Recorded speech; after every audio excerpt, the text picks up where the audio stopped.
Hello बच्चों। हमारा प्रश्न दिया हुआ है, निम्न में किसका पी के बी का मान अधिकतम होता है। ऑप्शन ए दिया हुआ C S three whole three C N H two, दूसरा है C S three whole two N H, तीसरा है N H three C H three N H two. चलिए समझते हैं इस प्रश्न को। तो इस प्रश्न की अगर मुख्य अवधारणा को समझें तो यहाँ पे हमें पी के बी के बारे में समझना होगा। ये जो पी के बी है एक स्थिरांक वैल्यू है जो सीधा समानुपाती होता है, माफ कीजिएगा, व्युत्क्रमानुपाती होता है क्षारीयता के। ठीक है। अगर हम लोग को क्षारीयता पता चल जाएगा तो हम लोग को पी के बी का वैल्यू भी पता चल जाएगा। अब क्षारीयता के बारे में अगर एमीन के क्षारीयता में देखें तो एमीन का क्षारीयता हमें यहाँ देखना होगा। तो क्षारीयता जो होता है वो सीधा समानुपाती होता है इलेक्ट्रॉन घनत्व के। ठीक है, इलेक्ट्रॉन घनत्व के। चूंकि नाइट्रोजन क्या है, एमीन में क्या होता है, नाइट्रोजन पर क्या होता है, एक एकाकी युग्म होता है, एकाकी युग्म, जो कि इसमें इलेक्ट्रॉन के घनत्व को बढ़ाता है। इलेक्ट्रॉन का घनत्व जितना ज्यादा अधिक होगा एमीन की क्षारीयता उतनी अधिक होगी। अब देखो क्या है, यहाँ पर सी एस थ्री ग्रुप भी प्रेजेंट है। तो सी एस थ्री ग्रुप जो होता है, एल्किल समूह जो होता है, इलेक्ट्रॉन घनत्व प्रतिष्ठित करते हैं। मतलब कि इलेक्ट्रॉन का घनत्व जितना अधिक होगा वो क्षारकता को बढ़ाएगा और ये सीधा समानुपाती होगा प्लस आई प्रभाव के। ठीक है।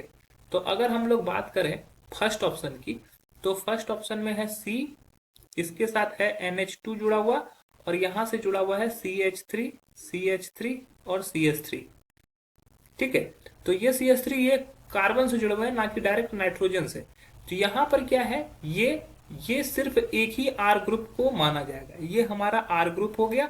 और आर ग्रुप जब भी जुड़ते हैं तो उसकी क्षारकता को बढ़ाते हैं। क्यों? क्योंकि ये इलेक्ट्रॉन दाता समूह होते हैं। इलेक्ट्रॉन दाता समूह होने की वजह से ये क्या करता है, इसके इलेक्ट्रॉन के घनत्व को बढ़ाता है, अतः ये क्षारीय हो जाता है। ठीक है।